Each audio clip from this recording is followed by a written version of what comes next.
Welcome to CME on ReachMD.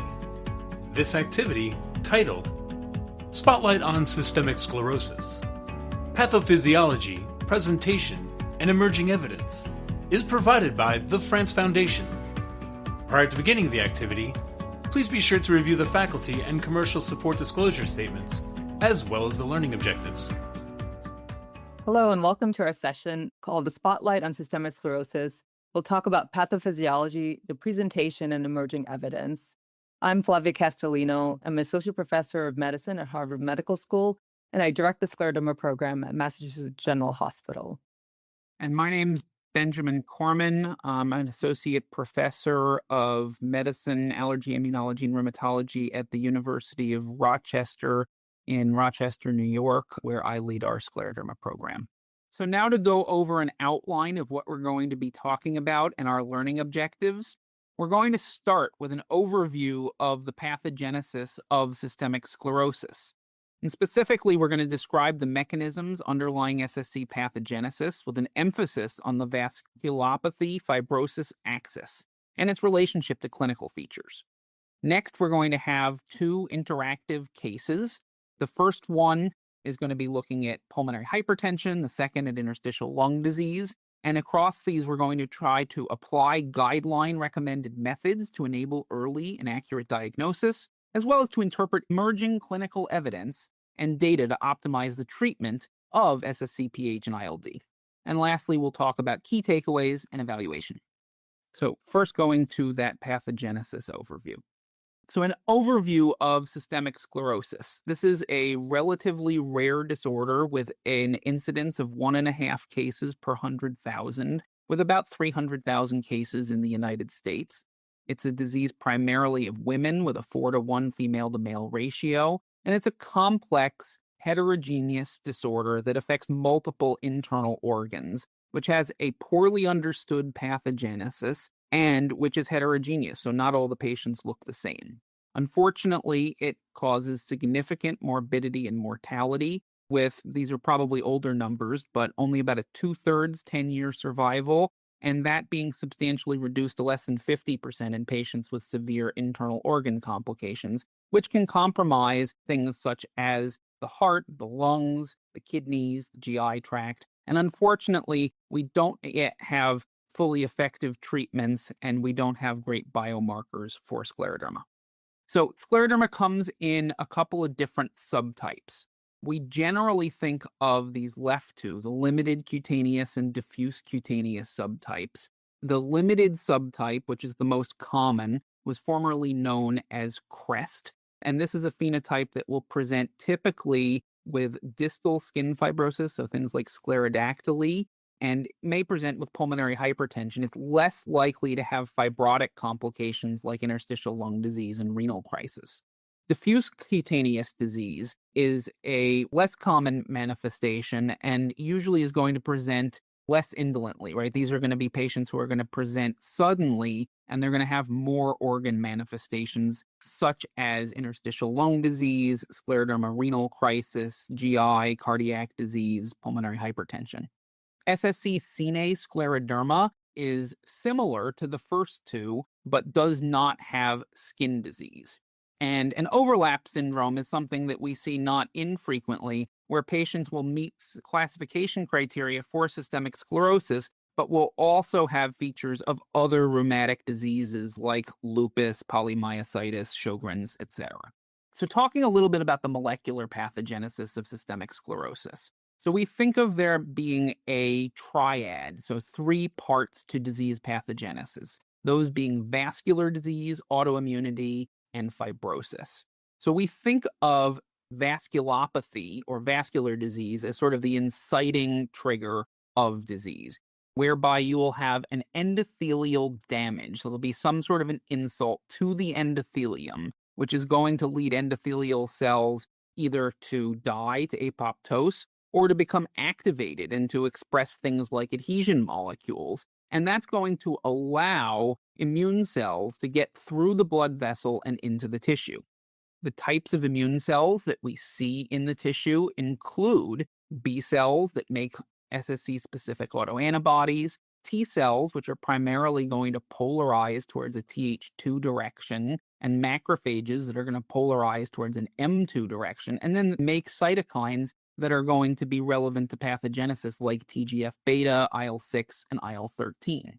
The production of these things is going to take a fibroblast, which is in a resting state, and it's going to activate the fibroblast. An activated fibroblast is going to become a myofibroblast, which is then going to be able to make extracellular matrix, and therefore is going to lead to collagen deposition and to fibrosis. Moving on to describe vasculopathy. So vasculopathy in scleroderma actually comes from a number of different mechanisms. The first is that you have too many vasoconstrictive pathways. This is often mediated by things like endothelin-1 and also by alpha adrenoreceptors. Second, you're going to have a decrease in vasodilatory mechanisms. This is going to be a result of loss of signaling from things like nitric oxide, as well as decrease in vasodilatory neuropeptides. As we already described, there's endothelial damage through oxidative stress. This is going to make it so you'll have vascular dysfunction. And lastly, you might have reduced blood flow as a result of things like increased viscosity, platelet aggregation, and the likelihood to make clots. In terms of fibrosis, fibrosis really happens when the fibroblast gets activated into a myofibroblast. And this can be triggered by a number of different things. So tissue injury will often lead to tissue stiffness, as well as to the production of factors like TGF-beta and CTGF, which will activate the fibroblast.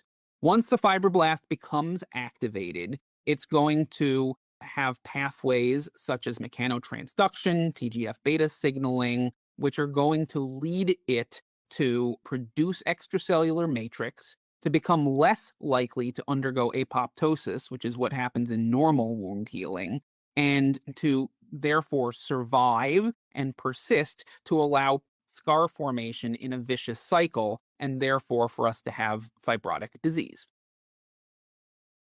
Thinking about autoimmunity, one of the hallmarks of autoimmunity in systemic sclerosis is autoantibodies.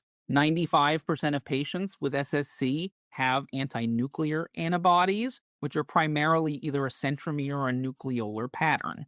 There are three classic antibody patterns which we see in SSC. The first being anti-centromere disease, which tends to be associated with the limited cutaneous or crest subtype, milder disease, and pulmonary hypertension later in the disease course.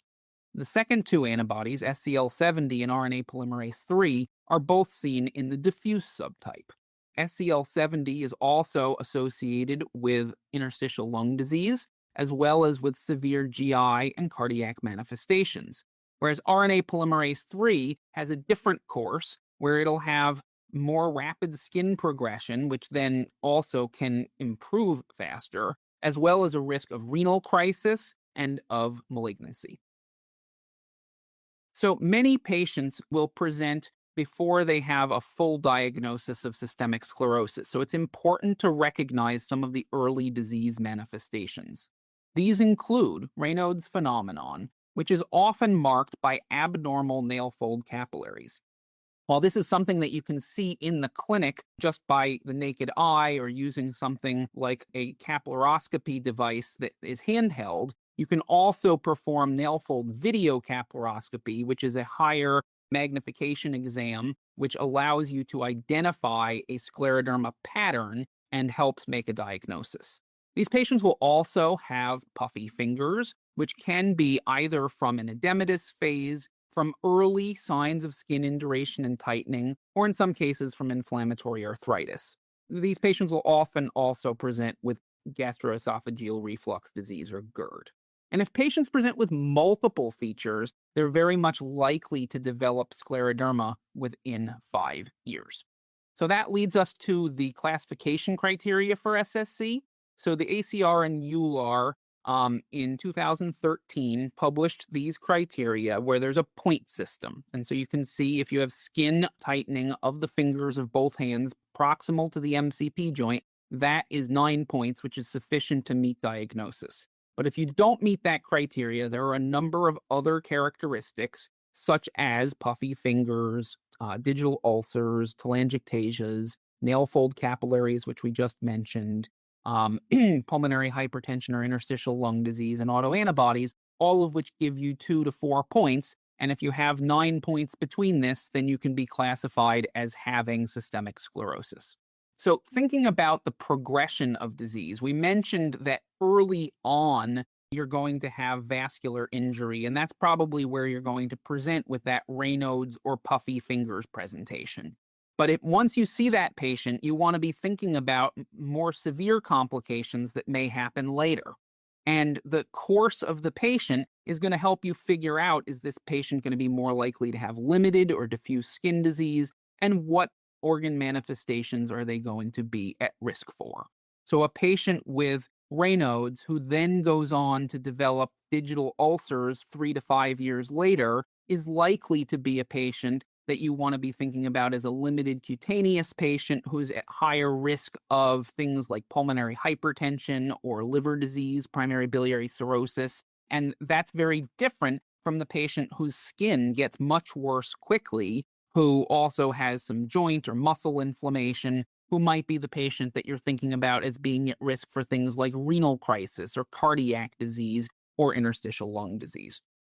So speaking of organ manifestations, we can think of them in terms of things which are common and cause morbidity, and these include things like Raynaud's phenomenon, which is present in almost all patients, and a severe manifestation of which is digital ulcers, which is present in a minority of patients. Skin disease, which is really the hallmark of disease, and you can see pictures over here on the right of a patient who really has that tight, shiny skin that we call sclerodactyly, as well as potentially digital contractures. Skin disease can be progressive, so it won't just affect the hands, especially in diffuse disease. You can have this over the entire body. GI disease, we mentioned GERD, but dysmotility is also very common. And in a subset of patients, you may see more severe complications, such as GAVE or malabsorption. And then musculoskeletal disease is common. So things like arthritis and myositis are not infrequent. And when we see patients, especially with diffuse disease, who present with tendon friction rubs, those are actually usually patients you worry about having more severe internal organ disease. So speaking a little bit more about Raynaud's phenomenon, we mentioned that this is very common, and it's a progressive micro and macrovascular ischemic injury. Ulcers will occur in 35 to 50%. And from a mechanistic standpoint, this is caused by immune-mediated endothelial injury, which leads to impaired angiogenesis and vascular remodeling. And here on the bottom, you can see a patient in the bottom left who has classic Raynaud's phenomenon with 2 white fingers. This is usually preceded by red, and afterwards the patient will have blue. And those are sort of the 3 phases of disease. And then a patient who has this, who has secondary Raynaud's secondary to scleroderma, is going to be at risk for ulcers. And so you can see an ulcer in A here. And in some cases, these may be associated with extra tissue hyperkeratosis. They may be associated with calcinosis. And in severe cases, they can lead to gangrene. Then thinking about organ manifestations that now maybe are not as common, but which present with higher morbidity and mortality. We have interstitial lung disease, which is the leading cause of mortality, which is really an inflammatory and fibrotic manifestation that we think of in that SCL70 antibody subset, which leads to progressive loss of lung function. Pulmonary hypertension, which is a vascular complication seen in later limited disease, can lead to right heart failure and has high mortality. Scleroderma renal crisis, which used to be the leading cause of death and presents acutely with hypertensive urgency, mostly in RNA polymerase III patients, and cardiac disease, which can have multiple manifestations, including diastolic heart failure, myocardial fibrosis, conduction abnormalities, and pericarditis. So just a little bit more about some of these manifestations. Scleroderma renal crisis is relatively rare, present in 2 to 15% of patients, and this will often happen in early diffuse disease. We have an acute vascular injury, which leads to a thrombotic microangiopathy, which will then result in this typical biopsy lesion that you can see on the right of onion skinning fibrosis. These patients are going to present with sudden severe hypertension, with renal failure and a microangiopathic hemolytic anemia. Pulmonary hypertension is most commonly seen in patients with longer-standing disease, usually after 10 or 15 years. Mechanistically, this is caused by a vasculopathy or loss of the pulmonary capillary endothelium, an overproduction of vasoconstrictive and underproduction of vasodilatory mediators, and pressure overload. Characteristically, these patients will present with insidious dyspnea on exertion, signs of right heart failure, and they have worse outcomes and treatment response compared to patients with other causes of pulmonary hypertension. Interstitial lung disease is more common, right? This is present in 30 to 50% of patients and has the greatest risk for progression early in disease. Mechanistically, it's caused by a proliferative vasculopathy as well as endo-MT, or endothelial mesenchymal transition, where endothelial cells actually become fibroblasts, and thickening of the interstitium surrounding the pulmonary alveolar wall. Some patients don't have symptoms. If you look at the two biopsy lesions we have here, you can see in the inflammatory lesion, you have a number of immune cell infiltrating the lung tissue, whereas in the fibrotic lesion, the entire lung architecture gets ruined and replaced with collagen deposition. All right, we're going to move to our cases. So our first case is going to be applying real-world strategies to improve the diagnosis of SSCPH. So our first case is a 66-year-old woman who has long-standing history of Raynaud's phenomenon without ulcers, who's been managed with amlodipine, who presents to rheumatology clinic.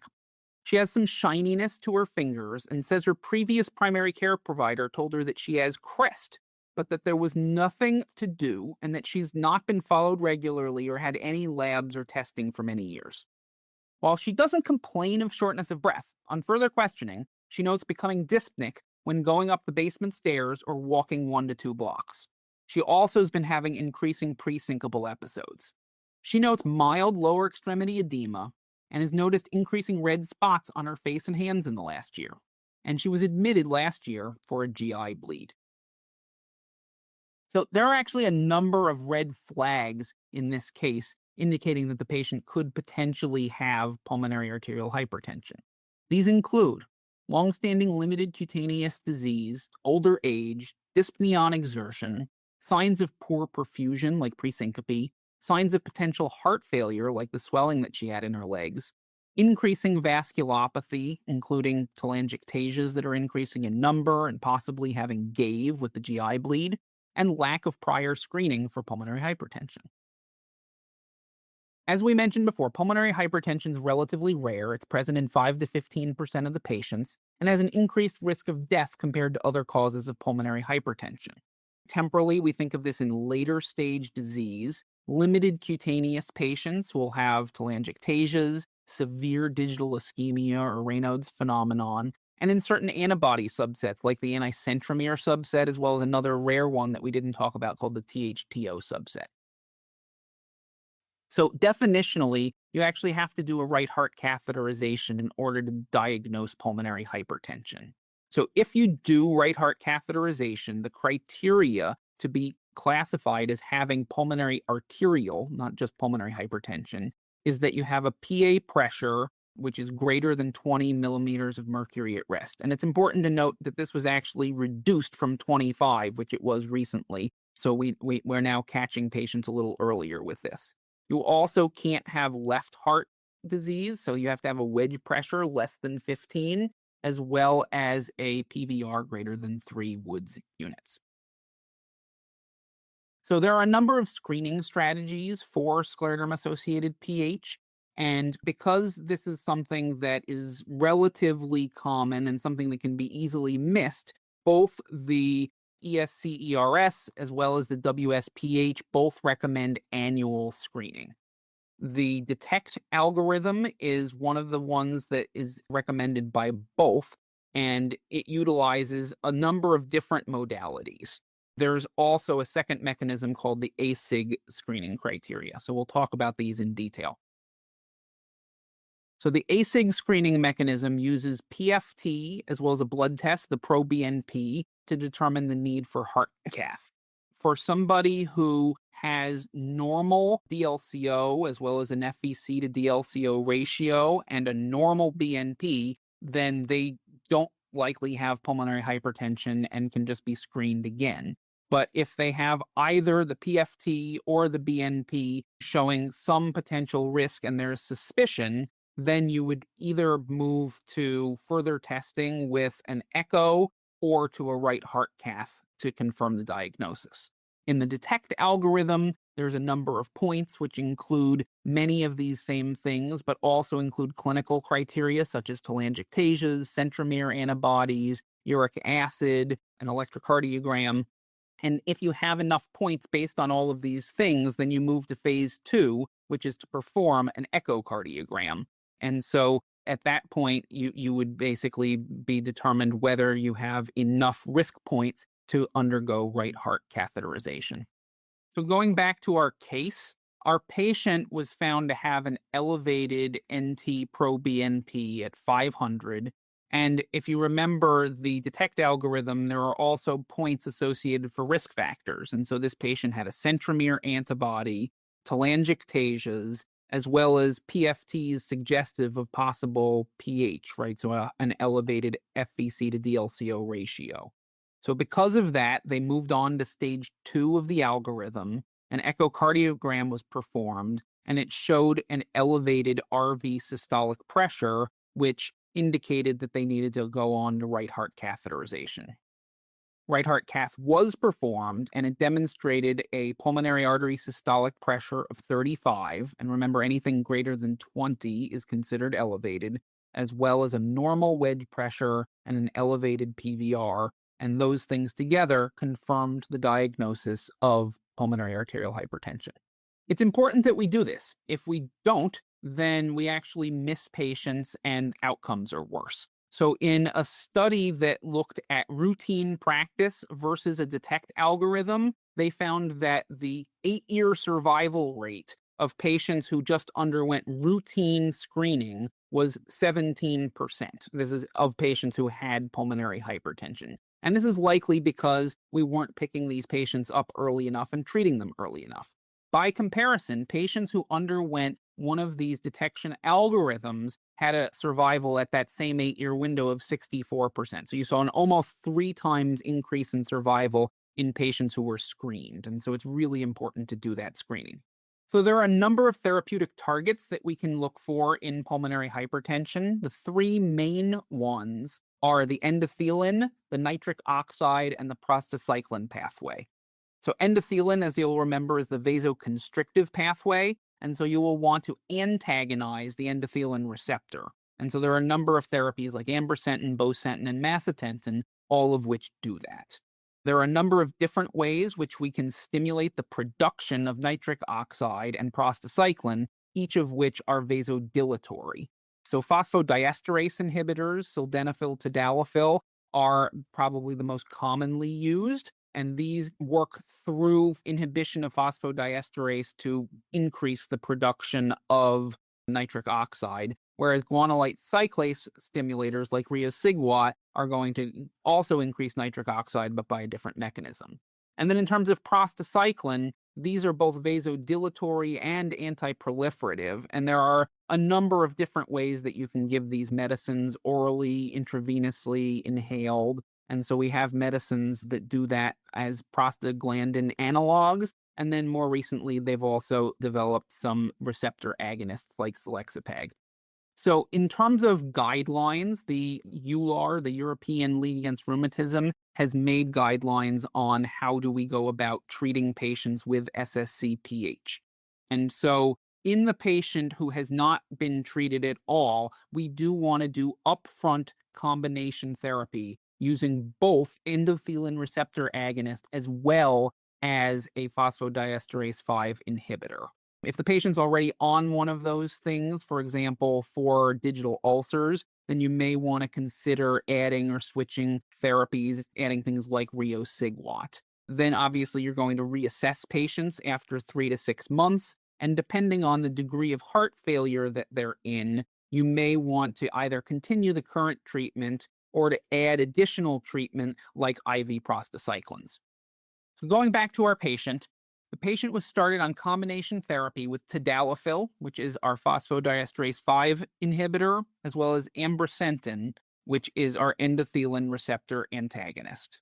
However, 6 months later, they are still in class 3 NYHA heart failure and therefore considered not at treatment goal, and additional therapy is considered. These therapies include things like IV prostacyclin agonists as well as riociguat. So we have a number of new therapies that are coming on board. In phase 3 trials right now, we have seralutinib, which is a tyrosine kinase inhibitor specifically targeting the PDGF receptor, which we're looking at in its ability to improve exercise capacity. Recently, there was an approval of an activin receptor drug called sotatercept, and so there are multiple other drugs in this activin family which are under trial, and so KER-012 is an activin ligand trap, which is currently being evaluated in phase 2 trials. And something else interesting, thinking about maybe inflammatory mechanisms, is a new drug called satralizumab, which is an IL-6 receptor monoclonal antibody, which we're looking at in specifically patients who have immune responsive phenotypes or who have an elevated IL-6 to see if that may improve pulmonary hemodynamics. All right, so let's move on to a case. So let's talk about applying real-world strategies to improve the diagnosis of systemic sclerosis ILD. So this is our next patient, a 65-year-old female with osteoarthritis who is status post bilateral hip replacements, who presents with bilateral hand swelling over the last 6 months.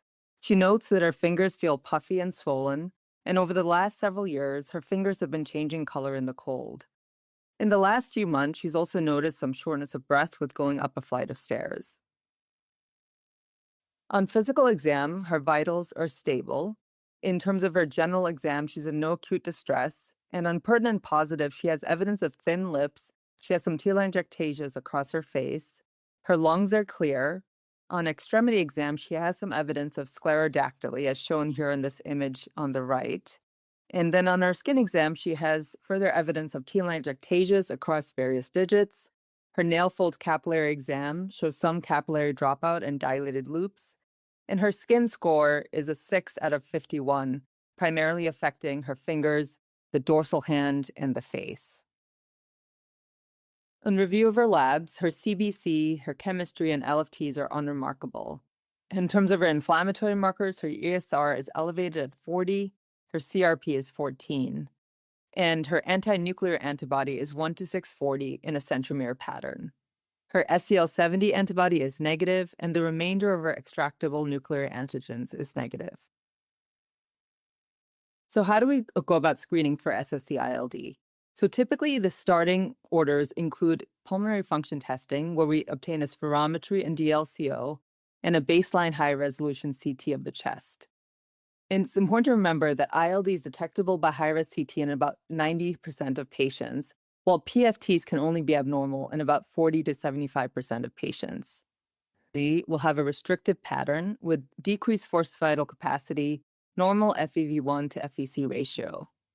It's important to note that changes of 10% or more in forced vital capacity and 15% in the diffusion capacity are significant. And on this slide, let's review the typical high-risk CT findings in SSc-ILD. So the more common pattern is that of nonspecific interstitial pneumonia, and this is shown here on the left. So you can see at the bases of the lungs, there's evidence of ground glass opacities in a more peripheral distribution. And additionally, patients with NSIP can have subpleural and basilar predominance. The usual interstitial pneumonia pattern is seen in patients with SSc-ILD as well. However, it's more rare.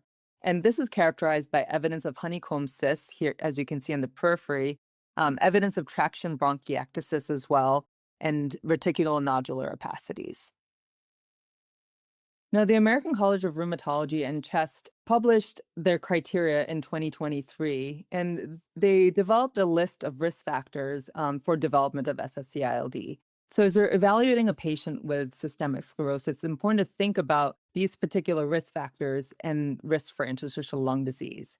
So a patient with a positive SCL70 antibody a patient with anti-nuclear antibody in a nucleolar pattern is at risk of developing SSc-ILD. In addition, patients who are early in their disease, in the first 5 to 7 years after disease onset, are at risk. And then in terms of the subtypes of the cutaneous subtype, a male with systemic sclerosis is at higher risk for ILD, and African American race. Patients with elevated acute phase reactants, in addition, are at risk for SSc-ILD. So moving back to our patient, our patient undergoes pulmonary function testing, and shown here in this table are PFT results. So her FEV1 is 79% predicted. Her FVC is 75% predicted, with the ratio being normal at 104%. She does have a reduction in her DLCO at 52%.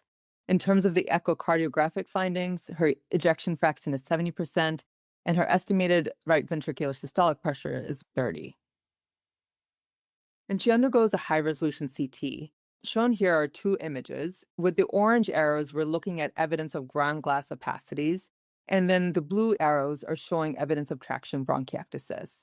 And this CT was read as that this patient had evidence of more of a fibrotic NSIP pattern.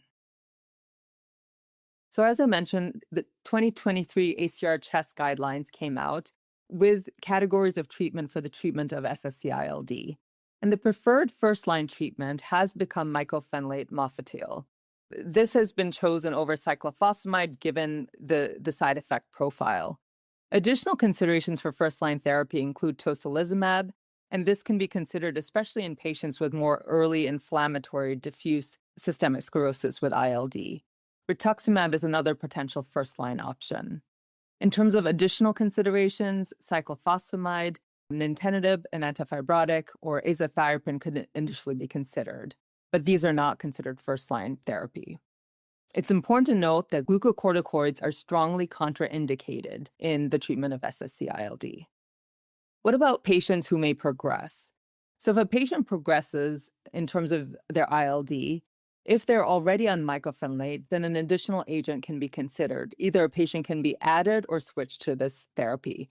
For example, a patient may be switched to rituximab, or if they have more of a fibrotic component with progression of their fibrosis, nintedanib could be considered.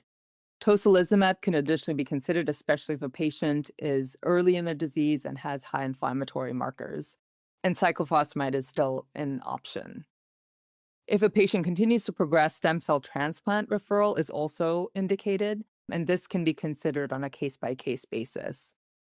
It's important to also collaborate with our pulmonary colleagues and determine the need for when a lung transplant evaluation may be warranted. And again, even in progressive lung disease, it's important to remember that glucocorticoids are not indicated for the treatment of SSc-ILD. And this next slide outlines a recent paper that we published on the expert consensus on SSc-ILD. So typically what we do in practice is we initiate therapy with mycophenolate and at a dose from anywhere from 2,000 to 3,000 milligrams a day. We will consider nintedanib, especially for patients who may progress. If a patient has no need for immunosuppressive medication, if their skin is stable or their skin is mild, nintedanib could be considered as monotherapy for SSc-ILD. And as I mentioned previously, the tocilizumab can be an option, especially for patients with elevated acute phase reactants and those unable to continue mycophenolate, cyclophosphamide, or antifibrotics, for example. In terms of monitoring progression, this varies on a case-by-case basis. At the very least, we get annual PFTs in our patients, and the high-risk CT is really determined by any changes in pulmonary function testing. Some patients with more severe disease, we'll screen them with and monitor them with pulmonary function tests, usually every 3 to 6 months. In terms of tapering medications, one thing to consider is if a patient is stabilized with their medications, to consider taping some of their immunosuppression after they've been on it for about 2 years.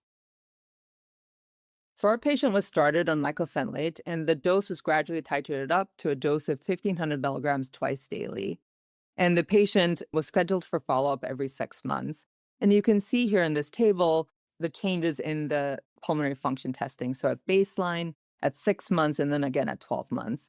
And you can see that the pulmonary function testing has overall remained stable with maybe some mild improvement in the diffusion capacity. And as we're caring for our patients with SSCLD, it's important to think about the multidisciplinary aspect. Multidisciplinary care has been shown to increase the accuracy of diagnosis. So certainly early evaluation is key, and getting access to the various specialists that are important in the care of scleroderma patients. If you are in the community, co-management with an academic or specialist physician can be really important. And a lot of this multidisciplinary care can happen asynchronously. For example, this can happen over phone calls, through secure messaging using the hospital system. And it doesn't have to be that you have to be in an academic center to participate in multidisciplinary care.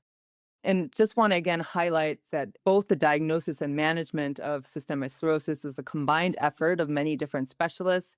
As rheumatologists, we're liaising with pulmonologists, cardiologists, dermatologists, and especially the primary care. And the radiologists and pathologists can be extremely helpful, especially if a patient has undergone imaging for ILD as well as a lung biopsy for ILD. And in terms of patient education, one of the things our scleroderma patients tend to do is they may minimize their symptoms or attribute it to their scleroderma as a whole. So it's really important to encourage patients, one, to be active participants in their care, and to encourage telling us about symptoms that they may be feeling that they may attribute to their scleroderma, but in fact are related to interstitial lung disease. It's also important for patients to understand that systemic sclerosis or scleroderma is a multi-system disease, and it's important to monitor for any disease evolution. It's also important as we're planning treatments for patients to use shared decision-making so that a patient is comfortable with the treatment options provided and the decisions made. So let's review the newer therapies that are available in clinical trials for systemic sclerosis. As a reminder, there's no current effective treatment that combats systemic sclerosis across organ systems. So the VITAL-EAST study, which is a phase 2 trial, looking at evansigwat, which is a soluble guanylate cyclase activator. So this is a study that's looking in interstitial lung disease, and the primary endpoint here is a change in forced vital capacity. The secondary endpoint is a change in the skin score, and additional endpoints that are looking at include various vasculopathy measures, including Raynaud's phenomena and digital ulcers. The DAISY study is the anifrolumab study, which is an anti-interferon alpha-beta receptor monoclonal antibody. And this is a phase 3 study looking at the composite response index in systemic sclerosis with secondary endpoints in forced vital capacity and the modified Rodnan skin score. So the CONQUEST study is a platform trial where the patient may have an option of potentially being enrolled in a trial either looking at amlitelimab, which is an OX40 ligand inhibitor, or nerandomilast, which is a phosphodiesterase 4B inhibitor, compared to placebo. So this is a nice study in that the patient can be enrolled into one of two different drug trials while enrollment into CONQUEST. And the primary endpoint here is a change in forced vital capacity at 52 weeks. In addition to CONQUEST, there's additionally a lot of interest right now in CAR T therapy for systemic sclerosis, and there are a number of early phase studies looking at CAR T, both for systemic sclerosis, fibrosis, and ILD. So as you're continuing on in practice, it's important to think about the various emerging therapies and to really refer patients early, especially if a treatment is not available at your practice. So specialty academic centers have access to various clinical trials, as well as disease-specific specialists. And then again, I want to reiterate the importance of co-managing patients, one, with the academic centers and also with community physicians, and trying to determine a good interval for follow-up by each physician, determining which aspects of the care will be managed by each physician. And important to also monitor patients for disease progression and modify treatment as needed. Time for discussion in terms of management. So how can you improve access to therapies that are not necessarily available where you practice? Dr. Korman, I don't know if you want to give your thoughts on how you handle this at your practice. Yeah, so I think it's really important that you be plugged in both with specialists locally and nationally in the individual domains that we're treating. So you probably want to have access to, particularly since we're talking about ILD and PH, to pulmonary colleagues who have access to these medications. So if you're not at a place where those are things that are available, then that's particularly important. But for people who don't have these drugs or don't use them regularly, certainly referring to a tertiary center and a place that focuses on scleroderma makes a lot of sense. Yes. And certainly also with the newer drugs, it's important to have that support for the prior authorizations to make sure patients are getting the drugs approved. And oftentimes at these academic specialist centers, they have the resources and the ability to get a lot of these drugs approved. So in terms of patients who are progressing, what is your typical practice style, or what do you do next? It's something that needs to be somewhat individualized. In some cases, you can just go through approved therapies in sort of a stepwise fashion, especially if the person is progressing maybe slowly or you have reason to believe that a different mechanism might make sense. But in cases where you're struggling, where the patient's really not doing well, you certainly want to, collaborate with, both your specialists as well as people at other centers and think about referring patients for clinical trials. Absolutely. And again, this goes back to the academic centers. There's a lot of different clinical trials in the pipeline, as we've talked about. So getting a patient early into a clinical trial can be helpful just to improve, their access to care and potentially have access to a newer drug that might be effective for their ILD. All right, so let's close with some of the key points that we've discussed in our lecture today. So vasculopathy, immune dysregulation, and fibrosis can occur simultaneously and self-perpetuate to cause the symptoms and complications of systemic sclerosis. As we've talked about, the leading cause of mortality in systemic sclerosis is interstitial lung disease. And recently, there have been development of various guideline recommendations to both aid with screening patients and treating patients with SSc-ILD and pulmonary hypertension. Important to remember that to collaborate with the various specialists, this can improve patient care and additionally provide access to newer therapies. And practice tips to take home include that it's important to screen patients with Raynaud's phenomenon or puffy fingers for systemic sclerosis, and to really screen all our patients with SSC for pulmonary hypertension and interstitial lung disease. Think about applying the guideline recommendations for screening, diagnosis, and treatment, and again, co-manage these patients with the various multidisciplinary specialists. You have been listening to CME on ReachMD. This activity is provided by the France Foundation. To receive your free CME credit or to download this activity, go to reachmd.com/CME. Thank you for listening.